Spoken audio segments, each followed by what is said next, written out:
Hmm. Je m'appelle Maya Sorel et je crois que j'ai toujours eu faim de ce que les gens n'osaient pas dire. Enfant, je regardais les tables plus que les visages. Je voyais qui servait, je voyais qui resservait et je voyais qui laissait son assiette pleine. J'écoutais les silences rouler entre les verres comme les billes qu'on ne peut pas ramasser. Ma mère mangeait debout pour aller plus vite. Mon père buvait lentement pour ne plus rentrer. Et j'ai compris très tôt qu'une nappe, c'est un aveu qu'on étend en espérant tenir le repas. Alors, j'ai appris à cuisiner. Pas pour nourrir, ça, tout le monde sait le faire. Non, j'ai appris pour ce qu'on n'arrive plus à dire. Parce qu'on ne dit plus grand-chose. On envoie des mots qui s'effacent en 7 secondes, on s'aime par message, on se quitte sans se regarder. On mange pareil, on ne déguste plus, on se remplit, on ne trinque plus, on s'hydrate, on ne savoure plus, on consomme. Le sucre est devenu un carburant, le sel un avertissement et le vin une imprudence. On a peur du beurre, du pain, du gras qui tient chaud au ventre. On a peur du temps long, celui qu'il faut pour qu'une sauce se décide à épaissir. On veut tout de suite et tiède. J'ai vu des bouches s'ouvrir devant des écrans comme devant des fenêtres qui ne donnent nulle part. J'ai vu des enfants apprendre à mâcher devant un dessin animé pour ne plus entendre que leurs parents ne se parlaient plus. Des couples se tenir la main sur la table, sous la table, contre la table, jamais à la table.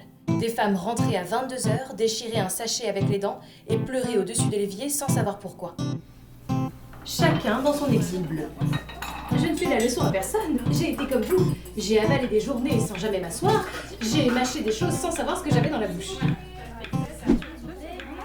Et puis un soir comme un autre, je ne saurais vous dire lequel, j'ai coupé un oignon.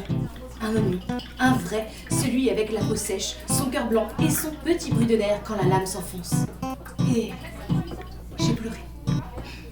Pour une vraie raison. Enfin, le sel de mes larmes s'est mélangé au sel de la pluche. Tout s'est mis à avoir un goût, d'un coup. Depuis, je cuisine ce que les gens n'arrivent plus à dire. Je lis leurs commandes comme on déplie des lettres d'amour ratées. Quelqu'un écrit « Surtout pas de coriandre ». Moi je lis « Je ne supporte plus ce qu'il aimait ». Quelqu'un écrit « Pour deux, très sucré, beaucoup de crème ». Moi je lis « J'ai encore envie d'être désiré ».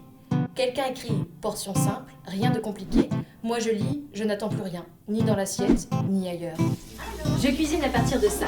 Le rouge des fraises qui dit « Reste encore », le noir du poivre qui dit « Je pars » et l'amertume du chocolat qui dit « Je me souviens ». Je pimente avec ce qu'on retient. J'acidule avec ce qu'on n'ose pas. Et j'adoucis avec ce qu'on tait. Je fais réduire ce qui a trop attendu. Et ça se mange avec les yeux d'abord, puis la langue, puis la mémoire. Souvent, ils appellent tard. Ils s'excusent toujours de la même manière. Ils chuchotent comme pour demander pardon. À cette heure-là ? À cette heure-là ? Oui. Parce que le jour vous a dévoré sans que vous ayez pu mettre quoi que ce soit à la bouche. Parce qu'il est trop tard pour appeler sa mère. Trop tôt pour s'endormir vraiment. Parce qu'il vous reste 1 heure, peut-être 2, pour essayer d'habiter votre propre vie. Et qu'il faut bien que quelqu'un, quelque part, décroche. Je ne répare rien. Je ne sauve personne. Je cisèle, je mélange, je laisse reposer. J'envoie une boîte avec mon nom dessus, dans une rue que je ne connais pas, pour une bouche que je n'embrasserai jamais. Et j'espère qu'un corps se souviendra avant la tête, qu'une main hésitera au-dessus d'une assiette, qu'un regard se lèvera enfin, parce qu'avaler, ce n'est jamais neutre. On partage ou on se protège, on donne ou on se venge, on reste ou on part. Il y a des plats qui caressent, d'autres qui brûlent, certains qui montent très bien sous une sauce trop riche.